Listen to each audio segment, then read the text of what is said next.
তুমি প্লিজ দাদাভাইকে এভাবে দোষারোপ করো না। দেখো দাদাভাই কত কষ্ট পাচ্ছে। ইচ্ছে করে দাদাভাইকে দোষারোপ করছি না বকুল।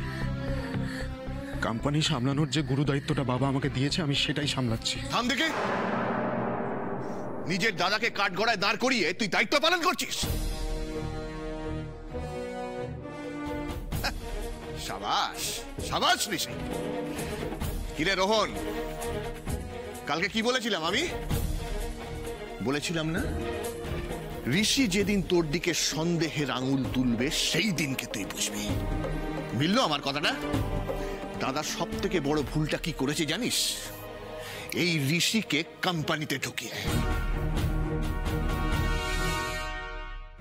এই চেকগুলো ছাড়াও কোম্পানির অ্যাকাউন্টস থেকে বিভিন্ন সময় অনেক ক্যাশ সরানো হয়েছে, যেগুলোর আমি কোনো হিসেব পাইনি। না না না, রোহন এসব করতে পারে না। মার্চ মাসের শুরুর দিকে কোম্পানির অ্যাকাউন্টস থেকে 5 লাখ টাকা সরানো হয়েছে, আর এখনো পর্যন্ত সেটাই হলো লাস্ট চুরি। করেনি তো, দাদাভাই কিচ্ছু করেনি, কিন্তু সেটা আমি সবাইকে কি করে বলবো?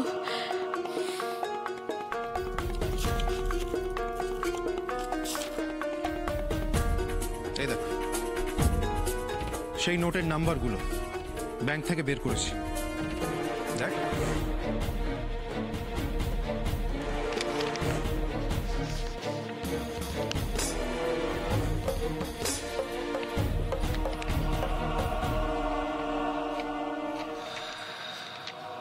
এক মিনিট। এই কোম্পানির ক্যাশ তো মুখার্জি বাবু দেখেন, তো তার সাথে কথা বল, তাহলেই তো সবকিছু ক্লিয়ার হয়ে যাবে। সরি কাকুমণি, লাস্ট কয়েক বছরে কোম্পানিতে তোমার কন্ট্রিবিউশনটা ঠিক কতটা এটা তোমার এই লাস্ট কথা বুঝিয়ে দিল। কি বলতে চাইছিস তুই? কোম্পানির অ্যাকাউন্টস মুখার্জি বাবু দেখেন না, দাদা ভাই 1 বছর ধরে দেখছে। এটা তুমি জানো না? বাহ, মুখার্জি বাবু শুধু টেন্ডারের হিসেবটা দেখেন। ঋষি ঠিকই বলছে, অফিসে কে কি কাজ করে সেটাও তুই জানিস না সমর, আর আমি তোর উপরই সবচেয়ে বেশি নির্ভর করেছিলাম।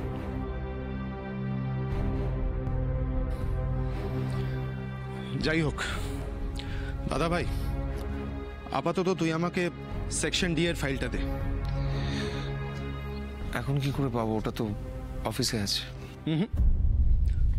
সৌরভ দা তো বললো ওটা তোর কাছে আছে। সৌরভ? এই ঋষি কি বলছে সব?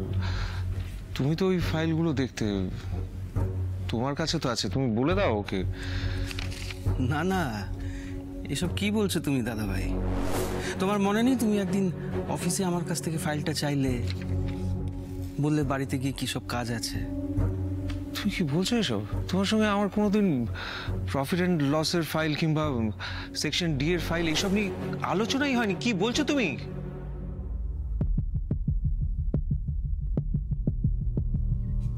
উল্টোপাল্টা বলছে। তুমি বিশ্বাস করো, ফাইলটা আমিই দিয়েছি। এখন দাদা ভাই পাকে পড়েছে বলে আমাকেও দলে টানছে। দাদা ভাইকে দেখে তো এত অসৎ মানুষ মনে হয় না। সৌরভ, কাকে কি বলছো তুমি? লজ্জা করছে না তোমার? সৌরভ দা প্লিজ, তুমি দাদাভাই সম্পর্কে এসব কথা বলতে পারো না।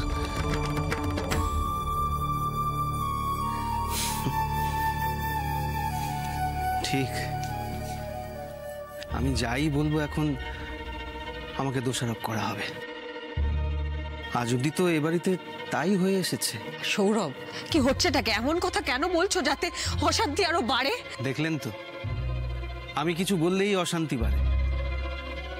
সেই একে তো ঘর জামাই, তার উপরে শ্বশুরের কোম্পানিতে কাজ করি। স্বাভাবিক আমাকে কেউ কেন সম্মান দেবে? কেন কোনো গন্ডগোল হলেই আমাকে দোষারোপ করা হয়? হ্যাঁ, আমাকে সন্দেহ করা হয়, আমাকে পুলিশের হাতে তুলে দেওয়া হয়, আমার ঘরই সার্চ করা হয়। কই, এটা তো আর কারোর সাথে হয় না।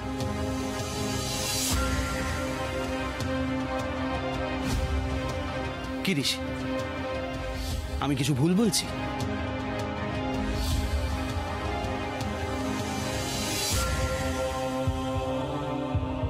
আমি তো বুঝতেই পারছি, বাকিরাও নিশ্চয়ই বুঝতে পারছে যে দাদা ভাই মিথ্যে কথা বলছে। ফাইলটা দাদা ভাইয়ের ঘরেই আছে। আমি মিথ্যে কথা বলছি? আর সেটা এখানে সবাই বুঝতে পারছে, কিন্তু চুপ করে আছে। তোমরা সবাই চুপ করে আছো কেন বলো? রশি, তুই বল, তোর বর ঠিক কথা বলছে? তোর দাদাভাই চোর, বল। আমি জানি চুরি যাওয়া টাকাগুলো হয়তো দাদা ভাইয়ের ঘর থেকেই পাওয়া যাবে, কিন্তু তাও দাদা ভাইয়ের ঘর কি কেউ সার্চ করবে? কেউ করবে না।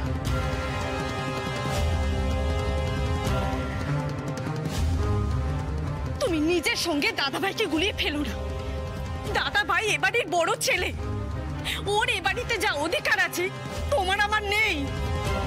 হ্যাঁ, তো দাদা ভাই বড় বলেই কি কোম্পানি থেকে চুরি করার অধিকার জন্মায়? দাদা ভাই বড় বলেই কি ক্ষমা চাওয়ার অধিকারও জন্মায়? বলো।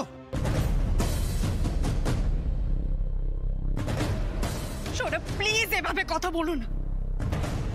দাদা ভাই তোমার থেকে বয়সে বড়, সম্মান দিয়ে কথা বলো।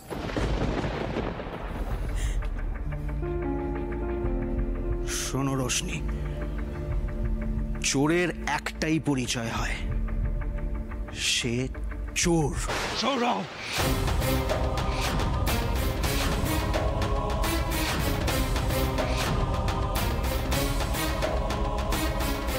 এত তর্ক বিতর্কর কোনো দরকার নেই। সৌরভদা যখন চাইছে তখন দাদা ভাইয়ের ঘর সার্চ করা হবে।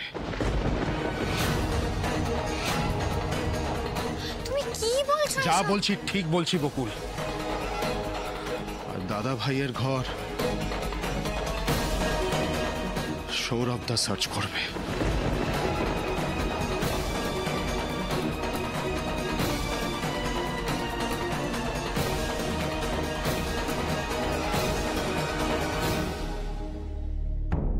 কি হলো সৌরভদা, দাঁড়িয়ে আছো কেন? যাও দাদা ভাইয়ের ঘরটা সার্চ করে দেখো কিছু পাও কিনা।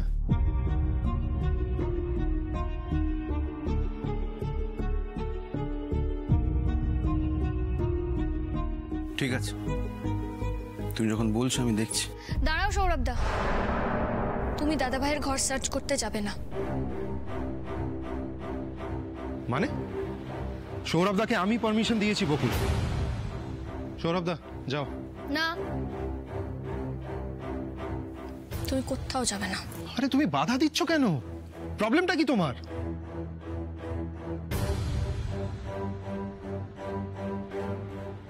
দাদা ভাইয়ের ঘর সার্চ করা হবে কিনা সেটা পারমিশন দেওয়ার তুমি কে? ঘরটা তো তোমার নয়। বকুল আমি জানি সেটা। জানো যখন, তাহলে পারমিশন দিলে কি করে?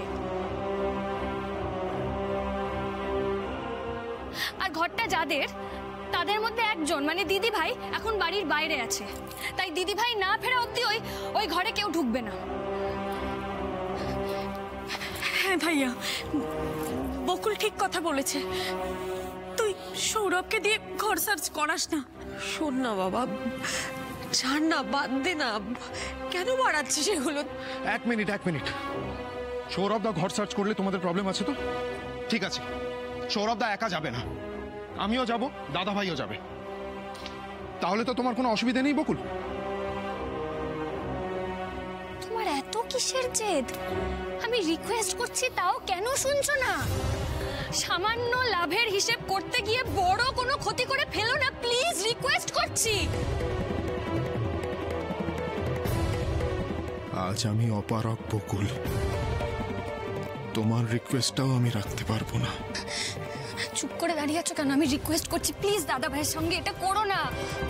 তোমার রিকোয়েস্ট এখন ওর মাথায় ঢুকবে না বকুল, কারণ ও নিজেকে আর নিজের যুক্তিগুলোকে ঠিক প্রমাণ করার জন্য যা খুশি তাই করতে পারে। ঠিক বলেছো কাকুমণি, আমি এখন যা ইচ্ছে করতে পারি। বকুল, লাভ ক্ষতি ছাড়াও সত্যি মিথ্যের একটা হিসেব থাকে। আমি সেই সত্যিটাকে প্রমাণ করতে চাইছি, সামনে আনার চেষ্টা করছি। প্লিজ প্লিজ বাধা দিও না।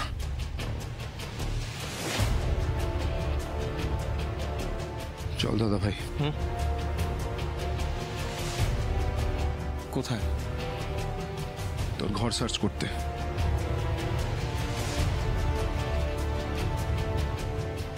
না ঋষি, তোরা যা। তুই আমাকে অবিশ্বাস করলেও তোর উপর আমার অগাধ ভরসা আছে ভাই।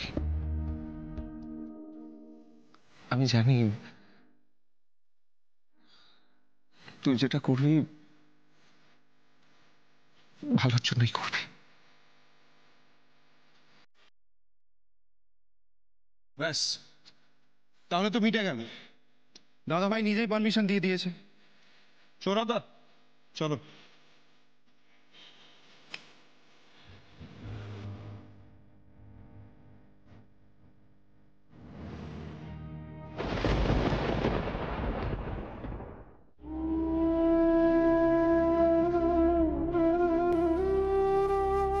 দাদা ভাই, আমি ওর হয়ে তোমার কাছে ক্ষমা চাইছি। তুমি প্লিজ ওকে ভুল বুঝো না দাদা ভাই। বকুল, বকুল তুমি কষ্ট পেও না। ঋষি আমার থেকে বয়সে ছোট হতে পারে, কিন্তু অনেক ক্ষেত্রে ও আমার থেকে অনেক বেশি কম্পিটেন্ট, অনেক বেশি ম্যাচিউরড। আমি জানি ও যে সিদ্ধান্তটা নিয়েছে ভালোর জন্যই নিয়েছে। কি রে রোহন, আরে এত কিছু হওয়ার পরেও তুই ঋষিকে সাপোর্ট করছিস? কাকুমণি, আমি শুধু আজ ওকে সাপোর্ট করছি না, আমি তো জন্ম থেকেই ওকে সাপোর্ট করে আসছি।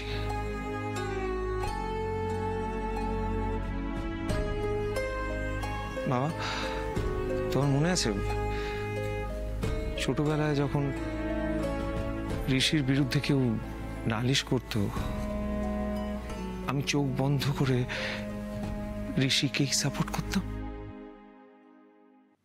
মনে আছে তোমার? কারণ আমি জানতাম ও যে কাজটা করছে তার পেছনে একটা না একটা যুক্তি আছেই। ও কোনো দিন কোনো অন্যায় করতেই পারে না। ব্যাস ব্যাস ব্যাস, তবে আর কি, ছোটবেলা থেকেই যখন ছোট ভাইকে প্রশ্রয় দিয়ে দিয়ে বড় করেছিস, তখন তার কাছ থেকে ঘাড় ধাক্কা খাওয়ার জন্য রেডি থাক রোহন। হ্যাঁ, কারণ একটা ছোট্ট ভুল হলেও তোর ওই আদর্শবাদী ভাই কিন্তু তোকে দাদা বলে রেয়াত করবে। ব্যাস সমর, এবার থাম। আগুনে আর ঘি ঢালিস না। কি? আজ এই অনর্থ তুই যখন আটকাতে পারছিস না, তখন আমার মতন চুপ করে থাক। ঋষিকে কোম্পানির দায়িত্ব তো দিয়েছি এই হালে, তার অনেক আগে তো তোকে দায়িত্ব দিয়েছিলাম সমর। তুই অন্যের সম্পর্কে কমপ্লেন করিস কোন মুখে? ঠিক বলেছেন দাদা, আপনি তো আপনার সমস্ত দায়িত্ব আপনার ভাইয়ের উপর দিয়েছিলেন, ও পারেনি। এই রাগিনী, তোমাকে কিন্তু চুপ করতে বলা যায়। চেঁচাবে না আমার উপর, একদম চেঁচাবে না। যা খুশি বলো, আমি মেনে নি। কি বলছো, কি বলছো তোমরা? তোমরা সবাই কি বলছো দাদা? কি আমার ছেলে মেয়ে থেকে আঙুল তুলবে, আমি সেটা দাঁড়িয়ে দাঁড়িয়ে শুনবো? সমর, আমার বড় ছেলের দিকে আঙুল তুলছো তোমরা, আমি এটা মানতে পারবো না। আমি মানতে পারবো না, আমার সহ্য হবে না। সত্যি তো আজকে দাদা যা বলেছেন একদম ঠিক। তুমি যদি তোমার দায়িত্ব পালন করতে পারতে, আমাদের কাউকে এই দিনটা দেখতে হতো না। এই সব হচ্ছে আমার জন্য, আমার জন্যে।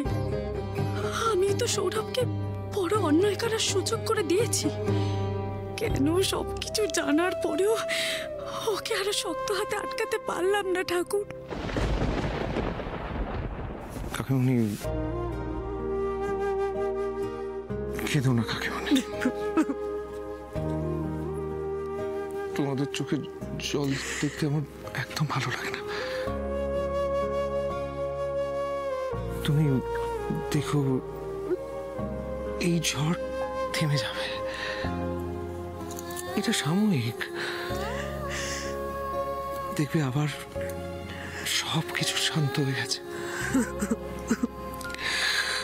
কেঁদো না কাকিমণি। তুমি না বলতে বিপদের সময় মন শক্ত রাখতে হবে।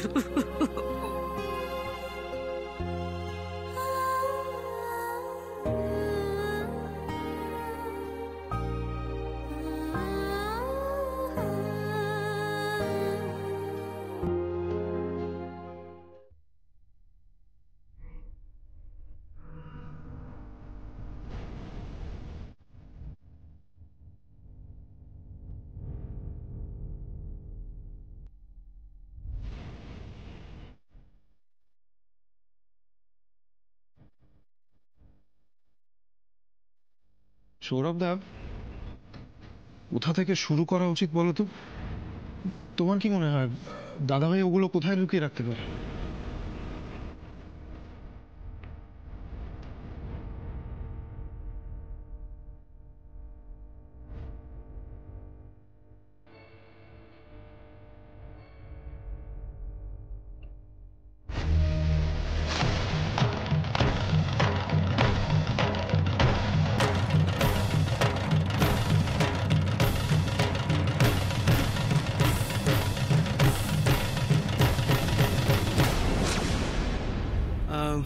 আমার মনে হয় আলমারি বা খাটের নিচে। টাকা পয়সা জেনারেলি এরকম জায়গায় রাখে। বাহ, তোমার তো বেশ এক্সপিরিয়েন্স আছে মনে হচ্ছে। আরে ধুর, এক্সপিরিয়েন্সের আবার কি আছে? ওই টিভিতে ওই ডিটেকটিভ সিরিয়ালগুলো হয় না, ওগুলো দেখেই একটু একটু আইডিয়া করেছি আর কি। বাহ, বেশ মন দিয়েই দেখো তাহলে। সৌরভ দা, তুমি তোমার গোয়েন্দাগিরি শুরু করে দাও।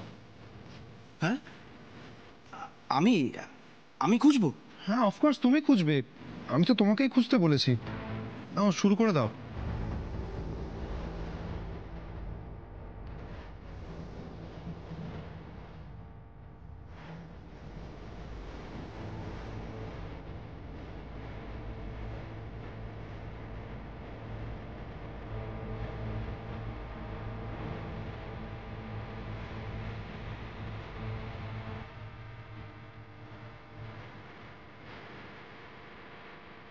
বেশি নাটক করে লাভ নেই, ঝটপট মালগুলো বার করে ঋষির হাতে দিয়ে দিই, ঝামেলা মিটুক তাড়াতাড়ি।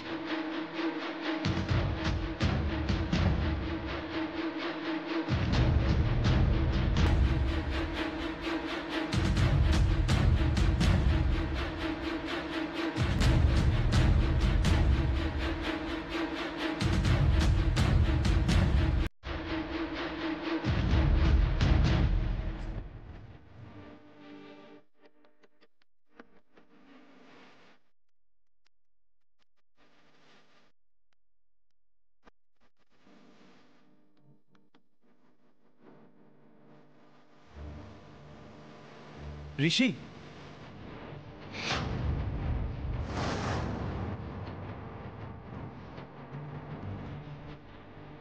এই দেখো টাকাগুলো। না ধরো, তুমি এক কাজ করো, তুমি সিরিয়াল নাম্বারগুলো মেলাও, আমি বরং ফাইলটা খুঁজি।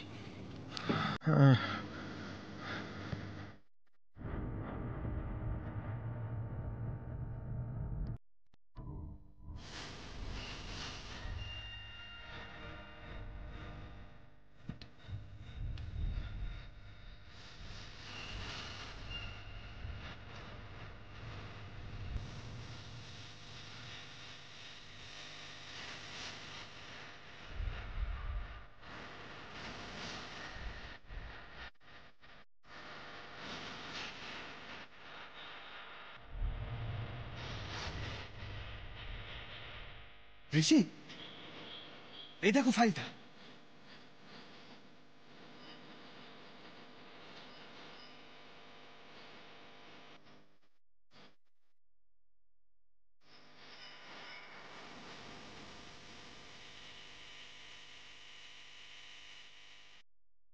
তুমি তো সত্যি গোয়েন্দা।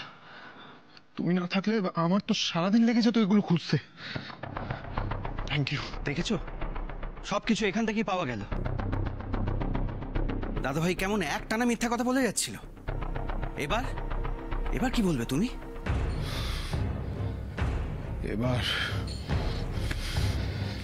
এবার যা ব্যবস্থা নেওয়ার আমি নেব।